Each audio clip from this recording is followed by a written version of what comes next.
Ito yung first step na pinupuntahan ni Sander. 1. Kaya niyang talunin yung red. Tapos, maleta, yung gayong sa Manila. Yan. Itataas. Maleta, mataas din. Tapos, pupunta dun sa may Silya. Silya yan. Tapos, yun, dire-diretso na dun. Kama ko na, yan. Yan, dun siya natutulog. Minsan, dun siya natutulog. Dun. Sa dulo, nakabiyongkot. Yun lang.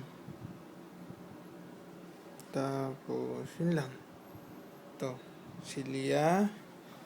Mataas. Tapos, mababa na konti. Tapos, mababa. Pero dito, nakakatalon siya ng yun, paakyat. Papunta dito sa tiles hanggang dun sa maleta. Okay.